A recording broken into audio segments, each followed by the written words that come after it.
Well, good morning and welcome. My name is Brian. If I haven't had the privilege of meeting you yet, I'm lead pastor here at Flatiron Church, and we are in the third week of our Comfort Zone series, and today's topic is on waiting.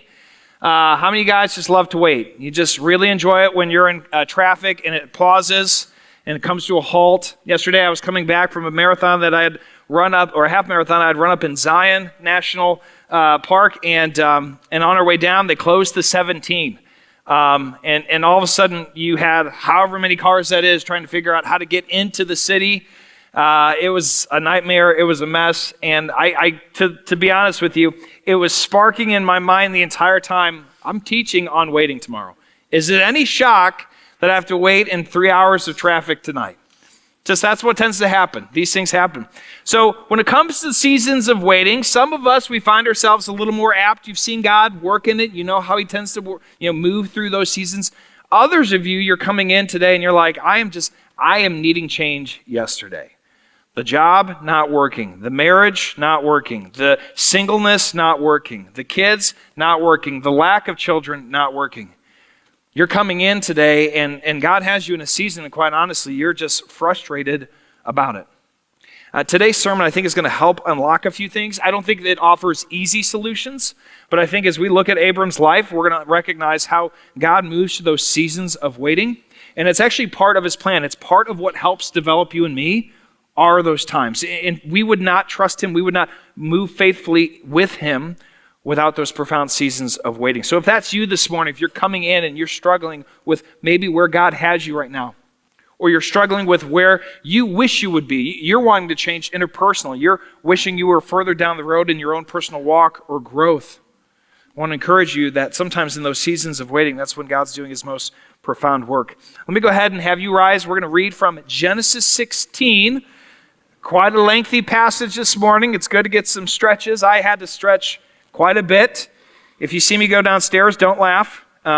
It still hurts. Everything's still a little bit sore. Now Sarai, Abram's wife, had borne him no children. She had a female Egyptian servant whose name was Hagar. And Sarai said to Abram, "Behold now, the Lord has prevented me from bearing children. Go into my servant.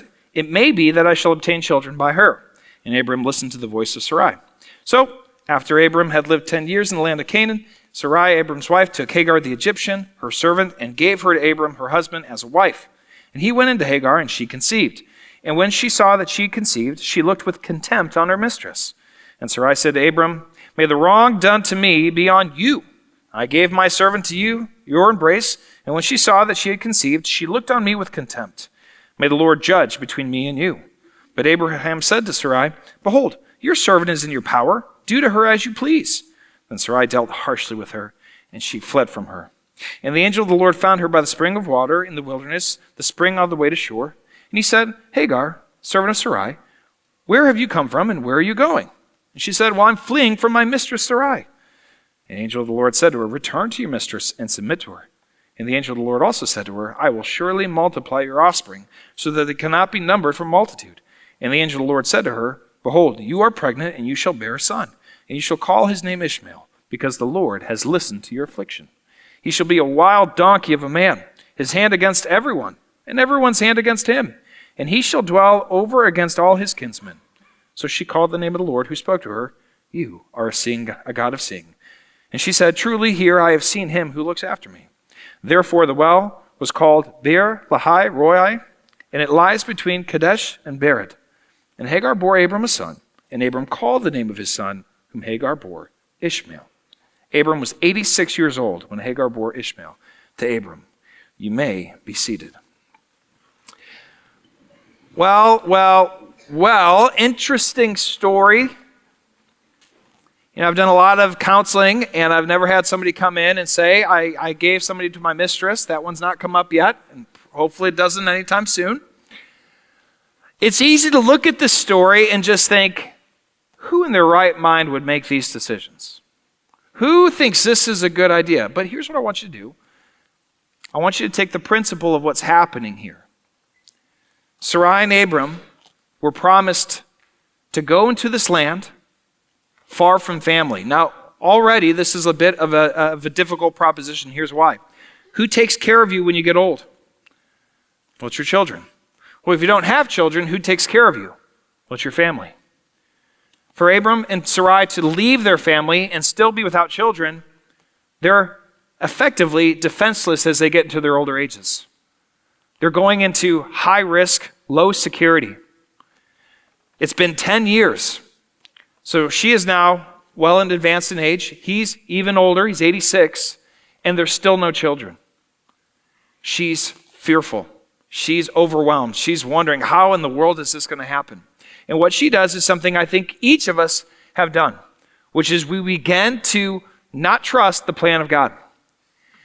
Big idea this morning, and this is how I'm saying it, is that you and I, we will wait on the Lord to the degree that you believe his plan is better. When you find that you struggle to wait on the Lord, ultimately what this is you're not believing he has a better plan. And I don't say that to your derision. I understand that very well. That in seasons, when I've walked in seasons where I've struggled to wait on God, it's because I don't believe his plan is better. I fundamentally think his ability to provide for me is small, and it's commiserate with how much I will wait upon him. Early on in my dating relationship with Melinda, I was not patient. You could probably say that. It's a nice way of saying that. I was really trying to drive that relationship forward because I loved her, she was beautiful, and I didn't want to lose out. And so what I did is during that dating relationship, was trying to move it as quickly as I could to get married.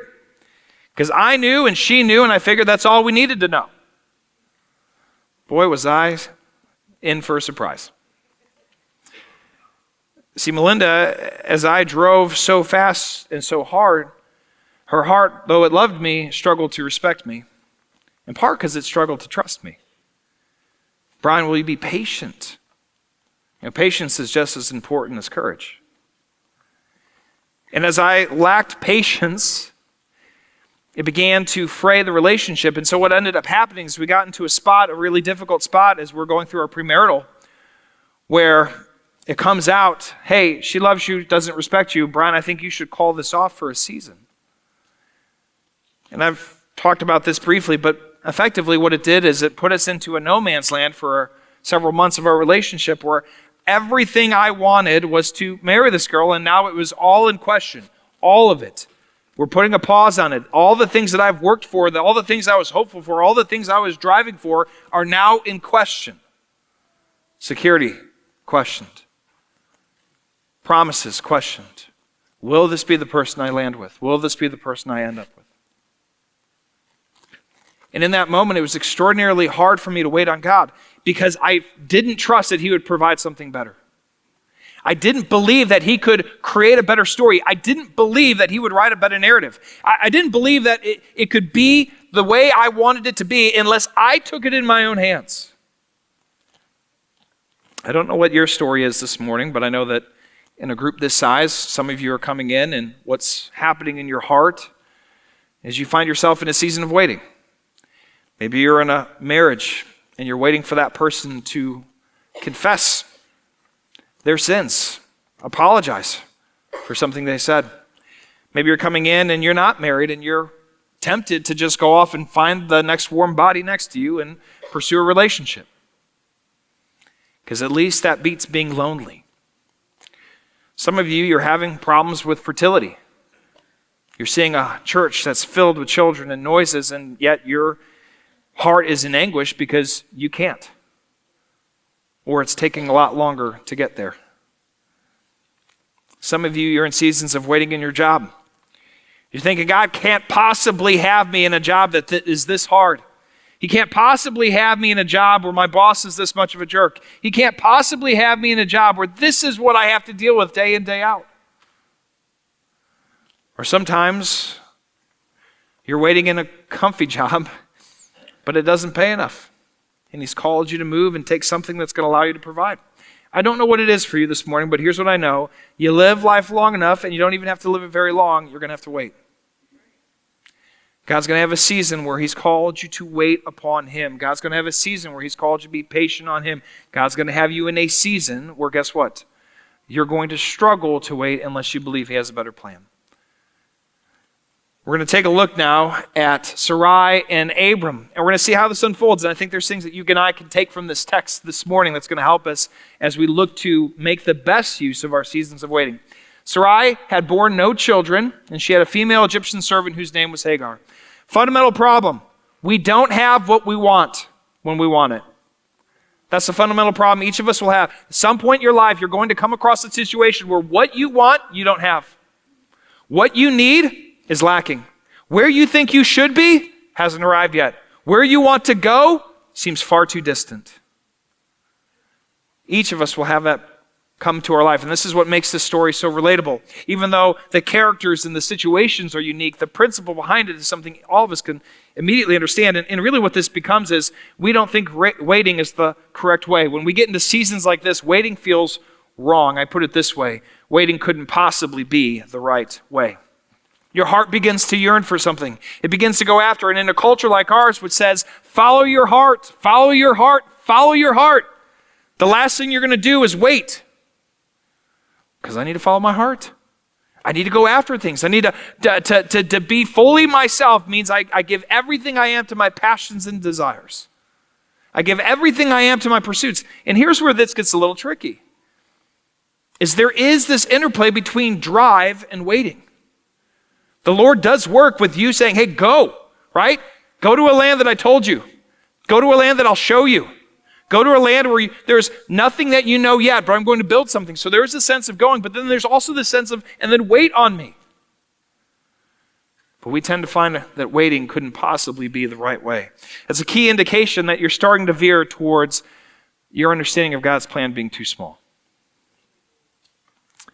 Sarai said to Abram, behold, now the Lord has prevented me from bearing children. Go into my servant. It may be that I shall obtain children by her. And Abraham listened to the voice of Sarai. Now, you can judge this, but just to give a little background, it wasn't common, but it also wasn't unheard of in the ancient Near East around 4,000 years ago, where if you had a prominent family, of which Abram was, that if there was a barrenness within the home, one of the ways that you could get around that was to take a mistress of the wife's desire and have children with her who would then bear the name of the father's lineage. It was a way of making sure that, one, as you got older, you were not bereft of protection. Additionally, it was a way of ensuring that that family line continued forward. So, again, we may scoff at this, but this wasn't unheard of within that time frame. What Sarai is trying to do is she's trying to effectively, she knows God's plan, she knows the promise, she knows that she's going to be what? A wife and a mother of a family of many nations. And she's already now aged and her husband's aged, so she's thinking, well, I've got to speed this process up. Have you ever been there? I got to speed this process up, God. God, I know you're gonna take care of me, but I'm just going to do a couple of things on the side to make it quicker. God, I know you've called me to stay faithful with this person, but I can't be so patient for so long. I think they're taking advantage of me. Or me when I was in that relationship with Melinda dating. God, I know I'm going to make sure that we don't lose track on this. I'm just going to go and push it forward and faster. So we all tend to do this. And so what she does is she says, hey, I'm going to have you have a child with my servant, and that's the way that we'll continue this thing forward. Now take a look though. There's a time frame that's going on here. 10 years. So you think to yourself, how long do I have to wait? What's this season of waiting going to look like? Is it 10 weeks? Is it 10 months? What if he's got you in a waiting period for 10 years? What begins to go through your mind? What begins to go through your heart? Some of you are thinking, I don't know, I've never made it to 10 months, let alone 10 weeks. I don't know. I don't know if I've been patient enough to ever wait that long. Some of where he has you right now, some of you in this room, you're finding yourself in a season where you have been waiting. You just think you've waited long enough. You have been diligent. You just can't possibly imagine he would call you to be that much more diligent for that much longer. Some of the most trying times in my life have been in those seasons where I'm waiting for God to give me an answer. And there's pain and there's fear. And when there's pain and there's fear, that's when you want immediacy. because you want to be out of that. You want to know what's ever going to help you prepare for what's coming. You want answers so that way you know how to best act in the moment. And there's times in your life that in pain and fear, God's going to have you sit a little longer. Why? Is it because he's hateful? Is it because he's mean? I think that's where our hearts tend to go. It's because we can't believe that he would use something that hard to do something beautiful. Sarai, 10 years she's waiting, 10 years she's hoping, 10 years she's enduring. And now she takes Hagar and she gives her to her husband. And the way that I sum this up is if he won't, then I will. Now, you and I normally aren't going to be so bold to say this, but we think it. We think it. God, I need you to do this now. I need you to take this fear from me now. God, I need you to provide for me now. I need you to provide for the health of me now. I remember when Melinda and I, early on in our marriage, we struggled with infertility. You know, people look at our family and they see 4 kids, but they don't know the story. For many years in our marriage, there was no children, there was only loss. I know what it's like to live in that. I also know what it's like when you're praying over your child and you're asking for God to save them, to heal them, to restore them, and he doesn't. In that moment, your heart can go to one of 2 things. It can say, well, God's just mean, vicious, and cruel. Or what you can say is, I don't know the full plan, but I trust in one who does. Now, those things are not said lightly. They take tremendous courage, and they also will change you in the process. Why? Because when you wait upon the Lord, it does change you. It changes the way you see the world around you. It changes the way that you engage with the things that you cannot control. It changes the way that you engage with things that you know are promised, but they're going to take a long time to fulfill. And it doesn't make it easier, it just makes it purposed. I see now he has me in the season of waiting, and I don't want to miss it. But I also get the temptation, if he won't, I will. That is where our hearts by nature go. Here's the problem with this. When we live by this, he went into Hagar, she conceived. Right? This is what we were hoping for. Right? Sarai, this is your dream. You got it finally. The kid's coming. We answered it. Our plan was better. And when Hagar saw that she conceived, she looked on contempt on Sarai. How many times do you and I land the thing we were hoping for in our timing, and we've just compounded the problem?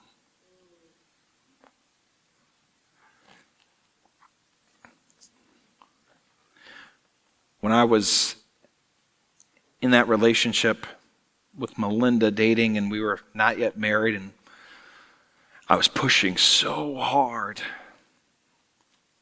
We went to our first premarital, worst night of my life, because everything dysfunctional came out, and there was no way to cover that up. And I was like, well, that was a mess. Let's go to Denny's. I want crappy food to match my crappy night. True story. And the next day, the pastor calls me up and he says, hey, can I meet with you? I was like, I know what this is about. Yeah. He said, hey, she loves you. She doesn't respect you because she doesn't trust you. That's a terrible way to go into marriage. I'm going to ask you to push pause on it for a season. And you know what? I could be mad at that pastor, but I knew it was God. I knew. And what it began to show me is the more I tried to take things in my own hands and make it happen, the more I'm just sowing my own seeds of destruction. Where are you right now? He's called you to wait, and you're taking it, and you're wanting to run. Where has he called you in a season where he's saying, I've got a better plan. Hold on. You're like, can you just lighten the mood here, Brian? Well, we'll see. Verse 5. Sarai said to Abram, may the wrong done to me be on you. Classic, right? I know this was my plan, but why did you do it? Been married long enough, you've seen this one go down, right? It happens. And it can go guy to girl, it can go girl to guy. Both parties can be guilty of this.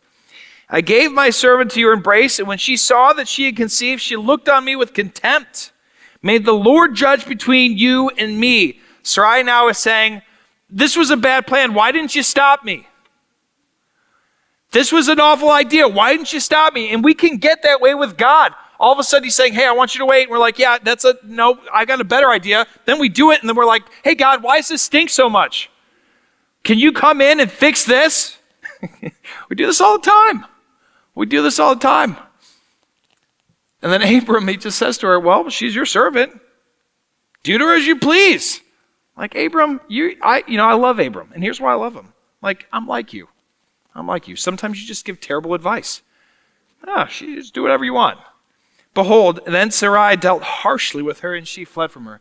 Now, think about this. Sarai, it had to be a fairly intense amount of harshness, because a woman who's pregnant and has no means of provision isn't usually going to flee from that situation. But this is our plan, guys. When we buy the lie that if he won't, I will, then what ends up happening is we compound the very problems we're trying to solve. And that's the issue I have with this. It's not so much that I'm like, hey, God just needs you to wait because he just wants to make sure you're in it with him. No, it's he has a timeline, he has a plan, and if you go outside of that, things get messy quick. I can't tell you how many couples I'll try to counsel and say, hey, tell me about the marriage, tell me about this relationship. You're wanting to get married. How did you meet? Well, I just was lonely, and I'm like, wait. So you don't know like faith background? You don't know like if they love Jesus? I think they're a Christian. This is like, pause. Your desire to not be lonely cannot trump what God's called you in your life, to be equally yoked. And then you know what happens? No more premarital counseling. Where did they go? They found somewhere that would affirm that and be okay with that, and then they're going to make those decisions. And I feel for people because, trust me, I get it. I understand not wanting to be lonely, but not wanting to be lonely can't trump trusting in God's provision. Some of you guys within your financial dealings, you're thinking to yourself, well, I'm in a season of waiting. I'm tired of scraping by. I'm tired of having to live where there's not enough. I'm tired of having to be, constantly on edge. And you know what I'll often say is, I was like, well, have you ever thought about giving? Oh, Brian, I can't do that. I'm literally maxed out on credit cards. I'm literally maxed out on everything. I'm like, okay, let's take you through a financial peace class and figure out how to do better management with your finances. But here's what I know about money. I can never outgive God. I can't. And the moment I start to think, no, I've got to hold on and hoard on and make sure that I'm protected and provided for before I give, the moment I'm taking that out of God's provision and into my hands. And the moment I'm saying, no, I'll be a better provider for myself than you will. And this, guys, I got tested on this early on in our marriage. We were going through a capital campaign with our early church, and they were basically like, hey, what can you give? And I'm looking at our finances. I'm making next to dog meat. Melinda stopped working because we had just lost a child. And I'm like, I don't know. Maybe we can scrape by $100 a month. $100 a month seems like nothing. But for us, it was something. And we moved in faith. And I remember thinking, I don't know if this is going to help at all because it's like $1,200 a year. What difference is that going to make? It made such a profound impact on the guy that was coming over to our house to kind of talk through this that he ended up going back and him and his wife doubled their own pledge. He's like, it had nothing to do with the amount. It had everything to do with the heart that I saw there. Where does God have you in a season of waiting? And he's called you to what? Move in faith. Because if you don't, things will begin to be more difficult, and you'll compound the problems. I said it this way early on. I said, you will wait on the Lord to the degree you believe his plan is better. When you struggle to wait, here's what's really being indicated to you. You don't believe his plan is good. And I'm not against you in that. I've been there. What I'm saying is growth looks like trusting his plan is actually better. Trusting the path forward on his timing is actually better. Some of you in here, you're thinking to yourself right now, I wish I was further along in my walk.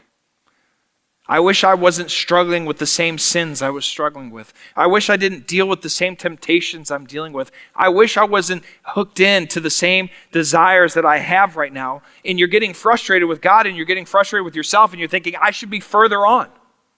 I hear this a lot from brand new Christians, young men and young women, and increasingly older men and older women who are coming and saying, I wish I was just further along in this journey. And I'm like, guys, they call it a journey for a reason. It's a path. Sanctification, this big word that just means becoming more like Jesus, it doesn't happen overnight.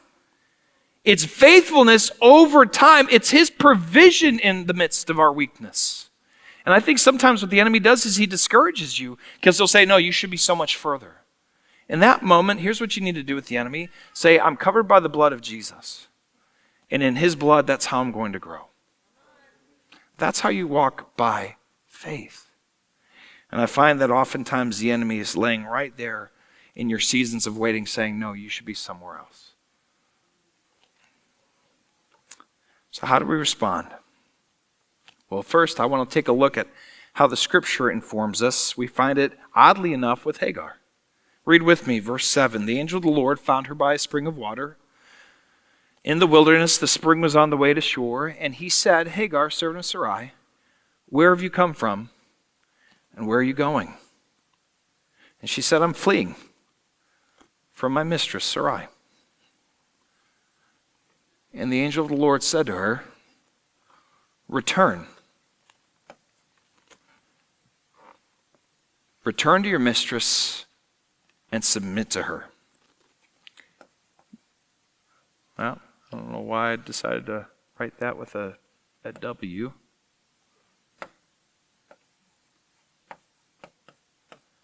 What this is he's calling her to wait. Now, you and I, we would probably not say, hey, go back to the person that's harsh with you, right? We'd probably say, oh, that wicked woman, I can't believe it. But look at what God does. Go back and wait. Well, this is interesting. Why would the Lord ask us to go back to a hard situation and wait? Because he's not done. The angel of the Lord also said to her, I love that word also, it's like, in addition to, I will surely multiply your offspring so that they cannot be numbered for the multitude. Did you see what God just did here? He said, I need you to wait because I've got a better plan. I need you to wait. You can't see it now, but provision is coming. I need you to wait because I'm doing something in the season, and I'm going to do something in you. And I think oftentimes we look at this and we think, no, there's no possible way God would ever call me to go back and submit. There's no possible way he'd ever call me back into a hard season and wait. Our God is a God of love. It's the same mindset of follow your heart. No, you don't understand the heart and the mind of God when you believe he doesn't call you back to difficult things. Because he'll often call you back to difficult things and say, watch how I'll provide. And yet you and I would take ourselves out so quickly. We come over here, we make our own plans, and when they fall apart, we're like, God, where are you? He calls her to wait. I say it this way. The blessing of God comes with a call to trust his plan. Where are you today struggling to wait? He has you in that season, and you decided long ago, it should be over now, God. Where does he have you? And what he's asking you to do is trust that he has a better plan, even though you can't see it. Where does he have you right now? And he's saying, I want you to suffer along for a season. Men and women, I think about this with Flatiron. I think about this with friendships within Flatiron. Sometimes you're going to find that you come in and your heart desires to get to know and to know others, and you find it a lot more difficult than you think it should be. And what if he calls you to endure a season of waiting? Would you continue to be faithful even when you feel like they're not being faithful to you? Would you continue to push in and pour in? I was having a conversation with the man outside just between services, and was talking about serving. He said, Brian, I was so glad you pushed on it this morning because I've been feeling like I needed to serve, and I've just been kind of fighting that, and your sermon really kind of showed me and reminded me that's actually one of the ways we get to know others within this church. And I said, yeah, you're absolutely correct. Serving is one of the ways you rub shoulders around people and get to know other names in this place, so you're not coming in as someone who's not known and not seen. And in fact, when you really dive into serving, you recognize, I can actually start to serve in a way so I can help those who are just coming in be known and be seen. And it changes the whole metric of how you see serving. When I was a younger man, and I remember coming into this church, I was 24, and I was just looking for anywhere I could help. And you know what that meant? Picking trash off the floor. That's what that meant. I was like, well, I'm going to do that to the best of my ability. So I picked up trash off the floor, and my pastor saw that, and he's just like, hey, I'm going to put you over logistics for a season, or just put you on the team. And so I started on logistics, and that summer I grew the team from 20 to 40, and he's just like, how did you do that? I said, I just talked with people. He said, good, now lead the team. And so I started leading logistics, and as that team grew, he's just like, I think I need to make you over something else. So he gave me, hey, you're going to be over our entire campus development as far as just raising up volunteers. And you know how it started? Would you pick up trash? Would you endure a season of waiting? And I never asked for promotions. I just did what was in front of me, and I tried to be faithful to the core. And you know what that allows now? When I'm leading others, that's what I'm looking for. Are you faithful in little, or are you wanting title? Are you faithful in little, or are you wanting much? I don't have time for people that want much and don't serve in the little. Because it's not about your kingdom, it's about his kingdom. Yeah, you can applause for that, because guess what? We've all been in churches where it's about whatever kingdom we're building. No. It starts with the waiting and a call to trust that his plan is better. So take a look, because here's how we see the response. Verse 13, she called the name of the Lord who spoke to her. You are a God of seeing. Indeed he is. Truly, here I have seen him who looks after me. Therefore the well was called Bir Lahai Roi, and it lies between Kadesh and Bered. In verse 15, Hagar bore Abram a son, and Abram called the name of his son. She went back. She waited. And she bore a son to Abram. And he called his name Ishmael. How we respond is when God calls you to a season of waiting, you wait. When God calls you to stay, you stay. When God calls you to go, you go. And the only way you learn how to do that is by trusting his word and being around his people. That's why the word of God is so important. That's why I encourage it every week to get in his word, to read his word, to allow it to wash over you. Commune with your Father, and he will encourage your heart and equip your heart for what he's called you to do. Be around his people. You're going to find that certain doors will open up and certain doors will close as you're around the family of God. It's actually an amazing thing. Be around his people, life groups, serving on teams. Why do we do any of that? I get oftentimes questions, hey, why do we need to do any of these things? Why can't it just be us and Jesus and a whole bunch of knowledge? I'm like, because the God works differently than how you and I thought it should. He wants us to actually put our hand to the plow with one another, to rub shoulders, to get to know each other, to invite others in, to go after those who are far from him. And somewhere in the midst of those seasons of waiting, he's doing a work that you and I, if we knew it at the start, we would say, oh my, we get to. But that's not how those seasons of waiting work. Those seasons of waiting are about building our trust. So let me go to the challenges right now. The first challenge is this. Psalm 27:14 will be a refuge for you in those seasons of waiting. Here's what it says. One of my favorites. Wait for the Lord. Be strong. This isn't no weak waiting. Some people think waiting is just weakness. I was just going to sit on my hands and not do anything. No, if you're going to wait honestly in the Lord, it requires strength. It requires a sense of I'm seeking after it. Lord, I'm spending time in your word. I'm going before you in prayer because I don't want to miss what you have for me. Goes on to say, let your heart take courage. Strength and courage are needed for those seasons of waiting. Because everything in the world is going to tell you, follow your heart, you be you, let your passions drive you, you make it happen, you be the change. What God says is, no, let my plan be the best plan, because it already is, and you trust and you wait in me. And watch what he'll do. For those who are lonely, wait in the Lord. For those who are in marriages that you think, I would rather be out, would you wait in the Lord? For those who are struggling with infertility, would you wait in the Lord? And he might have a different answer than you've prescribed. For those of you who are lacking in finance, would you wait in the Lord and be faithful with what he's given? Men and women, the Lord is on the move here in this valley. Last week we baptized 9. We had over 600 people in attendance. And I saw with my own eyes. But here's what that means. It means a lot of seasons of waiting. Because there's going to be a lot of young men, young women coming in here who don't know anything. And you need to what? Love on them.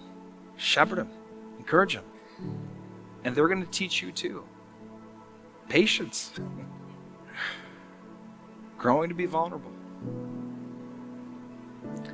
We need to be a people that strive in the seasons of waiting. There's land that we're looking at. Have no idea if we're going to be able to afford it. It's 3-something million. It's 10 acres right on Ironwood. And right now he's got us in a season of waiting. So we're just like walking around the city of Jericho. We're just praying down that street every Sunday night. And we're just asking God, do what only you can do as a staff team. I have no idea what he's going to do, but I know in the season of waiting, I want to trust that he has a better plan than what I can prepare for myself. I want you to pray to not miss anything in the season of waiting. If he has you there right now, if you're feeling the weight and the pain, you lean into it. You say, God, I don't want to just go through this. I want to learn everything you have for me in this. I want to lean in. And if you're going to have me wait, then I want to lean the more. And when it's painful and you don't understand why, that's when you have to lead the most. Jesus, I don't get it, but I know you do. Let me cling. Let it change me.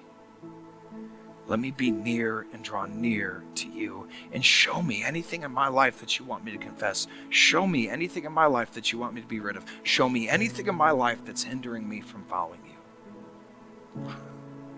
Man, you pray that prayer, you will be blown away. Where has he called you to trust the plan? I've got people up there, and here's why. Some of you have been in life groups long enough to find out you don't like any of the people. About a month and a half in, that's about average. What does it look like to endure in that season of waiting? Serving. Some of you guys have been standing on the sidelines, and you're thinking, oh, somebody else is going to do this. No, he's called you. He's called you to go to Connection Point and say, you know what? I want to engage with what God is doing to help those who are just coming in be connected. Let's spend some time this morning before our Lord. I'm going to give us about a minute and a half just to pray and just to bring it before him, especially if you're in that season of waiting and it's real hard. Maybe even writing it down as a prayer request and just letting us know and we can pray over it. Let's give some time for that.